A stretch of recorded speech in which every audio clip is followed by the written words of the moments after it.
ہم نے دیکھا کہ ہٹ کرتی ہوئی نظر آئی, جہاں پر فلڈز نے بہت متاثر کیا, ہماری روڈز جو ہے وہ تباہ ہو گئی, انفراسٹرکچر پورا جو ہے آن دا ہول تباہ ہوتے ہوئے نظر آیا. اب ریکنسٹرکشن کی جہاں پر بات آتی ہے تو وہ کہتے ہیں کہ آپ اگر نیٹو سپلائیز بحال بھی کریں تو آپ ٹیکسز چارج کریں, so that we can amend all these things that have been broken because of the یعنی پیسے دے کے سارا غلط کام کر لو پاکستان میں, بس ہمیں پیسے چاہیے. ریکنسٹرکشن مانگ رہے ہیں نا, پاکستان کی انفراسٹرکچر کو بہتر بنانا مانگ رہے ہیں, تو لیکن آپ کو لگتا ہے کہ پھر نیٹو سپلائیز ہم بحال کریں گے؟ نہیں, نیٹو سپلائیز تو ہمیں بحال کرنی پڑیں گی, وہ ہماری مجبوری ہے, کیونکہ دینے والا ہاتھ اور لینے والا ہاتھ جو ہے وہ ایک سچویشن فرق ہوتی ہے. تو ہم ہر چیز کو جسٹیفائی کر دیتے ہیں کہ جی ہم پیسے لے لیں. پہلے بھی میں نے یہی دیکھا, ویسے یہ ہمارے موضوع سے تھوڑا سا ہٹ جائے گا, لیکن سیاستدان بھی کہتے ہیں جی ہم نے وار آن ٹیرر پہ اتنی مدد کی, ہمیں پیسے دیں, ہمیں پیمنٹ دیں. تو دراصل پیسے دے کر جب آپ اپنے ملک کی سالمیت کو فروغ کرنے کی کوشش کریں گے تو وہ پھر نقصان دہ ہوگا in the longer run. NATO supplies تو آپ کو مجبوراً بحال کرنی پڑیں گی, because they are right next to you. اب تو وہ آپ کے نزدیک آ چکے ہیں, ایران تک آ چکے ہیں, they are security issues also associated. اس کے علاوہ میں آپ کو یہ بھی بتاتا چلوں کہ نیٹو کے پاس بھی اور آپشنز موجود نہیں ہیں. اگر وہ سی آئی ایس اسٹیٹس کے پاس جاتے ہیں تو وہ بہت ایکسپینسو پڑے گا ان کو, ظاہری بات ہے, ایئر فریٹ وہاں تک پہنچانا, وہ لینڈ لاکڈ ہیں, وہاں پر سی نہیں ہے. چیپسٹ روٹ جو ہے وہ یہی ہے کہ وہ کراچی پہ آئیں اور یہاں پر جو ہے وہ اپنے ڈسمبارک ہو کے اپنے سارے کارگو کو آگے افغانستان تک بھیج دیں. ٹیکسز اور ٹیرفس کی ہماری وجہ یہ ہے کہ ہم افغانستان کے ساتھ ایک ٹرانزٹ ٹریڈ کی ٹریٹی رکھتے ہیں ان کے ساتھ, اور اس میں کیا ہے کہ ہم مال ان تک پہنچا دیتے ہیں, اس پر ٹیکسز اور ٹیرفس اس طرح سے لاگو نہیں کرتے, جس کی وجہ سے کیا ہوتا ہے کہ یہ کنٹینرز جو پاکستان میں آتے ہیں in the garb of NATO and for Afghanistan, وہ یہیں کہیں غائب ادھر ادھر ہو جاتے ہیں. جس کا آپ نے سنا ہوگا کہ پاکستان کی ہسٹری کا سب سے بڑا کنٹینر فراڈ جو ہے وہ ابھی ہی اسی دہائی کے اندر ہی پیش آیا, اور ان the garb of this trade کہ جی ہم افغان کی ریکنسٹرکشن کرنا چاہ رہے ہیں. وہی ریکنسٹرکشن کے نام پر, لبرٹی کے نام پہ, فریڈم کے نام پہ, عراق ہو, افغانستان ہو, یو کین ڈو اینی تھنگ. تو وہ جسٹیفائی کرنے کے لیے جب بھی when you hear the word freedom اور لبرٹی, آپ ایک دم آپ کے کان کھڑے ہو جانے چاہیے, کیونکہ اس کی وجہ یہ ہے کہ اس کے پیچھے جو ہے وہ کوئی نہ کوئی ایسا کام ہو رہا ہوگا جو کہ مسئلہ کریٹ کرے گا. اچھا علی صاحب, یعنی کہ ایٹ دی اینڈ ہم یہی دیکھ رہے ہیں کہ Pakistan is given in to the pressure of the U S, جو کہ ہمیں ایک ماؤنٹ ہوتا ہوا نظر آ رہا تھا. اینڈ اگین آپ نے جس طرح سے کہا we let money do the talking. جی بالکل, وہ تو ان کو پریشر ڈالنے کی ضرورت ہی نہیں ہے. آپ خود آلریڈی جو ہے آپ ایک ضرورت مند ملک ہیں, آپ کو پیسوں کی ضرورت ہے اپنی شاہ خرچیوں کے لیے. ہنا ربانی خیر has stated that this war on terror has cost us $60 billion, she says, کہ اتنا ہمیں زیادہ نقصانات اٹھانا پڑ رہا ہے. خیر وہ سارے تمام فگرز بھی جتنا لاسز پاکستان کو اٹھانا پڑا اس میں بھی ویری کرتے ہیں. علینا تھوڑی سی کوہیشن کی ضرورت ہے. ایک طرف آپ کہہ رہے ہیں کہ ہمیں کاسٹ بیئر کرنی پڑی, ہم غریب ملک ہیں, پھر آپ کے پاس برکنگ بیگ ہے, آپ بہت زیادہ وہ سٹائلز اپنا رہے ہیں جو کہ امریکہ کے لوگ بھی اپنا نہیں سکتے. تو آسٹیرٹی کی بات آپ صرف تب کر سکتے ہیں جب آپ خود آسٹیئر ہوں. میں ویسے آپ ہندوستان اور پاکستان کا ہمیشہ موازنہ کیا جاتا ہے, ان کے وزیر یا ان کے وزراء اعظم اگر برکن بیگ اور یہ سب چیزیں کریں, فیشن اور یہ سب, تو پھر کیا ہوگا کہ they will be looked upon in a negative way. کہ ایک طرف یہ کہہ رہے ہیں کہ ہندوستان میں غربت ہے جس کو دور کرنے کے لیے ہم ترقی کی رفتار تیز کر رہے ہیں.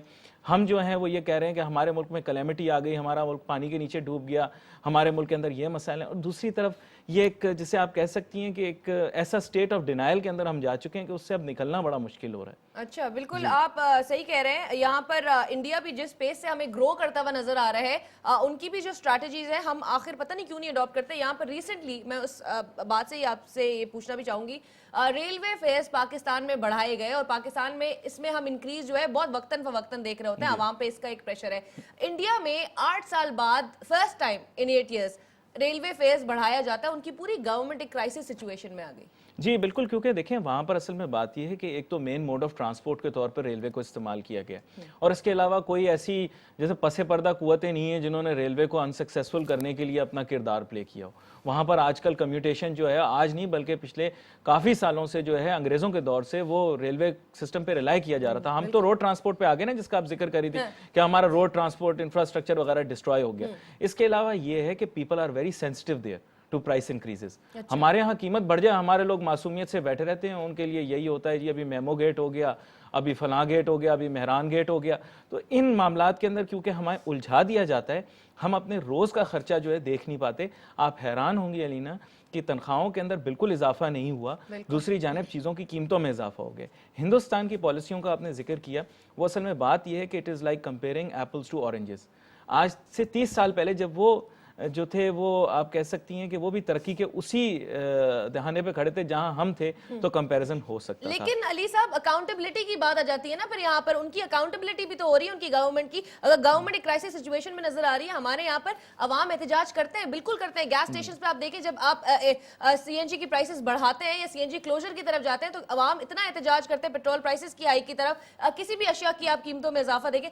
گورنمنٹ تو نہیں ہمارے یہاں پر کرائسس میں آتی ہوئی نظر آ رہی نا. اصل میں پولیٹیکلی ہم اتنے ووکل ہیں نہیں جتنا ہم کلیم کرتے ہیں. تاہم یہ ہے کہ ود ان اسلامک کنٹریز اگر آپ کنسیڈر کریں تو ڈیفینیٹلی ہم پولیٹیکلی ووکل ہیں ان ایشوز کے اوپر. لیکن آپ کو میں بتا دوں کہ ہندوستان کے اندر لوگوں کے اندر سیاسی شعور کہیں زیادہ ہے, لیکن جہاں آپ نے بات کی اکاؤنٹیبلٹی کی, وہاں کرپشن بھی بہت زیادہ ہے. اگر ان کے ملک میں کرپشن نہ ہوتی تو وہ ابھی پتہ نہیں کہاں سے کہاں پہنچ چکے ہوتے. لیکن ان کے منسٹرز یہ بھی تو بولتے ہیں وی ریزائن اگر ان کا بھی کوئی کیس ان کے اگینسٹ آ جاتا ہے. ایک بریک کا انسٹرکشن ہے, بریک کے بعد ہم یہاں پر دوبارہ ڈسکشن کو مزید آگے بڑھائیں گے اور ہم بات کریں گے اسٹیٹ بینک آف پاکستان کی رپورٹ کے بھی حوالے سے, جو اکانومی کی اوور آل پکچر جو شو کر رہی ہے وہ تھوڑی سی ہمیں کانٹرری نظر آتی ہے پریزیڈنشل ایڈریس سے. یہاں پر ہم بریک کے بعد دوبارہ حاضر ہوتے ہیں, ہمارے ساتھ رہیے.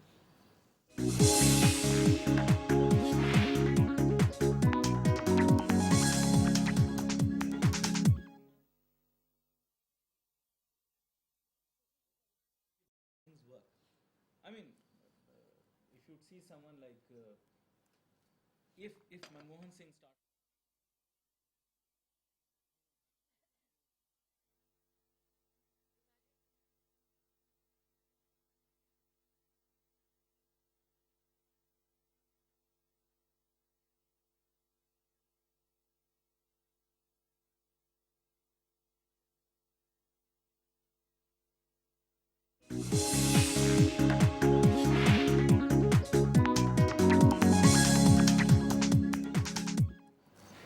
ناظرین ویلکم بیک ٹو آج markets after the break. Break سے پہلے ہم بات کر رہے تھے, علی ناصر صاحب فائنینشیل اینالسٹ ہیں ہمارے ساتھ پروگرام میں یہاں پر موجود ہیں, اور ہم بات کر رہے تھے کہ انڈیا میں ریلوے فیئرز جو کہ 8 سال میں پہلی دفعہ بڑھایا گیا, اس پر اتنا زیادہ احتجاج ہوا کہ ان کی پوری گورنمنٹ ایک کرائسس سچویشن میں آ گئی. پاکستان میں یہ وقتاً فوقتاً بڑھائی جاتی ہیں اس طرح سے بہت دیگر اہم ضروریات جو لوگوں کی ہوتی ہیں استعمال کی, لیکن یہاں پر عوام بھی احتجاج کرتے رہ جاتے ہیں, کچھ حل نہیں نکل پاتا. ہم اس حوالے سے بات کرتے ہیں کہ اکاؤنٹیبلٹی فیکٹر کتنا یہاں پر ایکٹیو ہے پاکستان میں, اس حوالے سے بات کرتے ہیں, ہمیں جواب بھی ملا. یہاں پر بریک کے بعد ہم بات کریں گے اسٹیٹ بینک آف پاکستان کی جو سرمائی پہ رپورٹ آئی تھی علی صاحب, اس میں جی ڈی پی کے حوالے سے بولا ہے کہ 4% تک رہے گا, آپ کا انفلیشن رہے گا 12% تک پہ, اور جو مالی خسارہ ہے وہ بھی حد سے زائد رہے گا.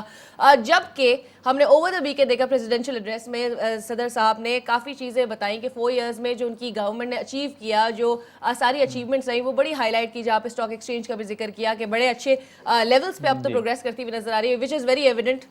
اور ساتھ ساتھ انہوں نے اکانومی کے بھی حوالے سے کہا, انہوں نے کہا 25% سے ہم انفلیشن 11% تک پہ لے آئے. تو now these things and remittances اور فارن ایکسچینج ریزرو جن کا انہوں نے ذکر کیا, all these things are not to be taken positively. دیکھیں, اصل میں ایک ہمارے وزیر ہیں, ان کو بھی پہلی سے لے کر 15 شوال تک خواب آتے ہیں. میرے خیال اسٹیٹ بینک کو پورا سال خواب آتے ہیں. اس سے مسئلہ یہی ہے کہ ان کے یہ خوابوں کی دنیا میں رہتے ہیں. پہلے تو یہ ان اچیویبل اور ان ریئلسٹک ہیں. ہماری G D P growth rate اتنی ہو ہی نہیں سکتی, ہم تو نیگیٹو پاتھ پر جا رہے ہیں, ہمارے یہاں شرنکیج ہے, تو ہم لیکن 4% تک پہ نہیں آ سکتے. I don't think so. میرا تو اپنا ذاتی زاویہ آپ کو دے سکتا ہوں کہ یہ ممکن نہیں ہے. تاہم ان کے پاس بہت زیادہ سائنسدان موجود ہیں, پی ایچ ڈیز موجود ہیں, جنہوں نے بڑی بڑی یونیورسٹیوں سے پڑھا ہوا ہے. وہ کلرفل ڈرائنگس بنا کے آپ کو بڑے اچھے اچھے خوبصورت انگریزی کے الفاظ استعمال کر کے آپ کو یہ کہنے کی کوشش کریں گے کہ ہے, لیکن ریئلٹی یو نو. جہاں تک بات یہ ہے کہ 12% شرح مہنگائی رہے گی, تو یہ بھی غلط ہے, کیونکہ شرح مہنگائی ہمارے ہاں بہت زیادہ ہے. چیزوں کی قیمتوں کے اندر بڑی تیزی سے اضافہ ہو رہا ہے. اور آپ جیسے صدارتی جو آپ کہہ رہی ہیں کہ انہوں نے بات کی اور انہوں نے ایڈریس کیا, صدارتی ایڈریس کے اندر انہوں نے کہا جی ہم نے مہنگائی کی سطح کو کم کر دیا ہے, تو میں آپ کو 25% سے 11% جی 11% کر دی ہے. تو یہ ان کا اپنا فینومینا نہیں ہے, لوگ افورڈ ہی نہیں کر پا رہے, تو اس وجہ سے چیزوں کی کھپت ہی کم ہو گئی ہے. تو پھر جب کھپت کم ہو جائے گی تو پھر ظاہری بات ہے رسد بھی اس کی کم ہو جائے گی. ڈیمانڈ اینڈ سپلائی کے اوپر ریلائی کرتا ہے, خود بخود چیزوں کی قیمتیں بڑھ جائیں کم ہو جائیں گی, کیونکہ جب لوگ گاڑیاں نہیں خریدیں گے تو گاڑیوں کی قیمتیں گریں گی. جب عام اشیاء استعمال نہیں کریں گے, اب تو لوگ اشیاء خورد و نوش تک آ چکے ہیں نا, اب تو we are talking about subsistence, survival. چیزوں کی قیمتیں گرتی ہیں, یہ تو ایک نیچرل دور کر دی نا انسان کی پہنچ جی, لیکن ہمیں پتہ نہیں ہے نا, کیونکہ ہمیں G D P, T D P, S D P, T D P کے اندر لگا دیا جاتا ہے. These things are irrelevant. ایک اکانومی کی سکسیس کا سب سے بڑا معیار یہ ہے کہ وہاں پر بے روزگاری کی شرح کیا ہے, وہاں پر مہنگائی کی شرح کیا ہے. یہ آپ دیکھ لیں, انٹرنیشنلی انفلیشن اور ان امپلائمنٹ کے اوپر بات ہو رہی ہوتی ہے. یہ تمام اور شماریات آپ کی، آپ کو تو آپ کے ملک کی آبادی نہیں پتہ. آپ ہندوستان کی بات کر رہی ہیں، وہ 1 ارب 20 کروڑ کی آبادی ہے. آپ پچھلے 18 سال سے 18 کروڑ کے ہوں گے میرے خیال سے ابھی تک. مجھے مطلب میں اپنے اندازے سے آپ کو بول رہا ہوں، ایگزیجریشن ہے، لیکن آپ کو ویسے بتا دوں کہ ابھی دیکھیں 2 سال آپ کے پروگرام پر بھی میں آتا رہا ہوں، 18 کروڑ سے ہم آگے بڑھ ہی نہیں کر رہے. پتہ نہیں کیا وجہ، ہماری آبادی ایک جگہ منجمد ہو گئی ہے. ہماری آبادی بہت زیادہ بڑھ چکی ہے علینا. لیکن تو پھر آپ کیا سمجھتے ہیں، اسٹیٹ آف ڈینائل ہے؟ بالکل بالکل، جیسے میں نے آپ کو بتایا خوابوں اور افسانوی دنیا، وہ افسانوں میں جو ہے بہت کچھ پڑھ رکھا ہے انہوں نے، تو وہ اس افسانوی دنیا میں یوٹوپیا کے اندر رہتے ہیں. اچھا، اسٹیٹ بینک کی بات، پریزیڈنشیل ایڈریس میں جو 3-4 انڈیکیٹرز ہوتے ہیں جن کی بیسس پہ ہم پورا اندازہ لگا لیتے ہیں کہ ہماری اکانومی پروگریس کر رہی ہے. جی علینا دیکھیں، بیسک چیزیں جو ہیں، سب سے پہلے تو آپ کے یہاں انرجی کرائسس ہے. اب لوڈ شیڈنگ کا اندازہ آپ کو وہ آدمی تو نہیں بتا سکتا جس کے گھر کبھی بجلی جاتی ہی نہ ہو، ٹھیک ہے نا. اسی طرح جس شخص نے کبھی بھوک کا مزہ نہ چکھا ہو تو اس کو کیا پتا بھوک و افلاس کیا چیز ہوتی ہے. اس کو کیا پتا جس آدمی نے کبھی اپنے گھر کا سودا خود نہ خریدا ہو علینا، اس کو کیا پتا کہ کیا ہے. جس کو 300 لیٹر اپرووڈ ہے اس نے کبھی پیٹرول نہیں ڈلوایا ہوگا. جس کی سی این جی جو ہے وہ حکومت ایشو کر کے دے رہی ہے اس نے کبھی سی این جی نہیں ڈلوائی ہوگی. اس کو قیمتوں سے کیا حرج ہوگا؟ وہ تو آپ کو کہے گا قیمتیں بالکل ٹھیک چل رہی ہیں. اور ہمارے جو وزیر مشیر ہیں وہ تو ایسے اس کو بیان کر رہے ہوتے ہیں جیسے ان کے اوپر جو ہے وہ بھی اتنی ہی مجبوری لائق ہے، اتنی مجبوری ان پر بھی مسلط کی جا رہی ہے جتنی عوام پر مسلط کی جا رہی ہے. یہ جو بجلی کے بڑھتے ہوئے نرخ ہیں یہ بڑی چلاکی سے انہوں نے بڑھائے ہیں. اور چلاکی جو ہے ہمیشہ it is opposite and equal reaction is also چلاکی.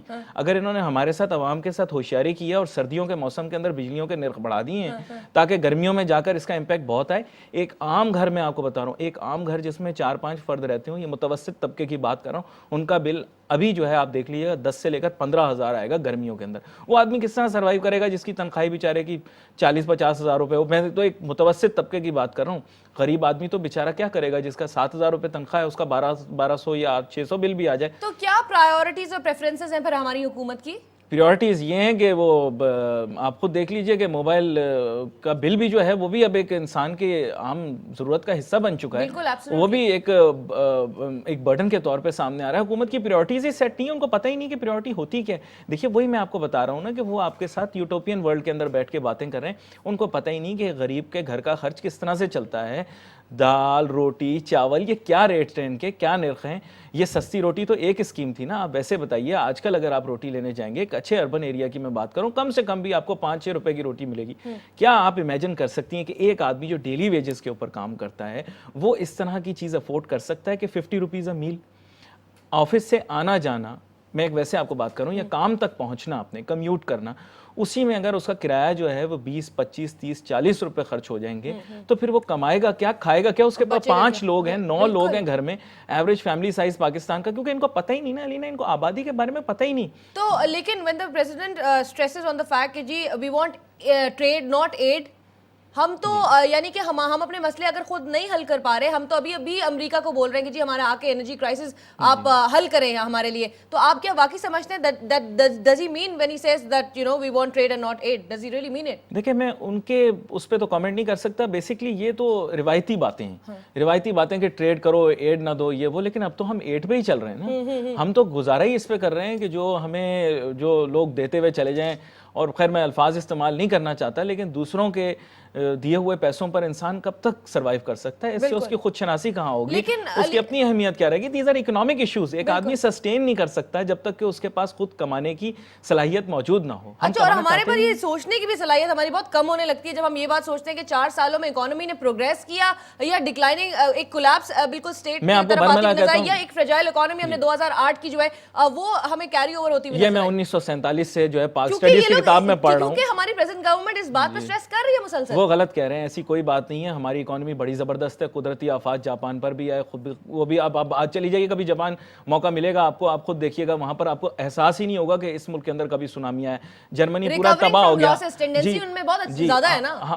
ہم جو ہیں ہم پتہ نہیں کیا، میں آپ کو وہی بتا رہا ہوں نا، ہم یوٹوپیا میں اتنا رہتے ہیں کہ ہمیں ابھی تک یہ پتہ نہیں کہ وہ جو سڑکیں تباہ ہو گئی تھیں پچھلے سال وہ بن گئی کہ نہیں بنی. آپ کے جو ابھی پہلے وزیر خارجہ تھے وہ کہتے تھے جی 20% پاکستان پانی میں ڈوب گیا. وہ 20% پاکستان جو پانی میں ڈوب گیا اس کے بارے میں ہمیں کچھ پتہ ہی نہیں. ہم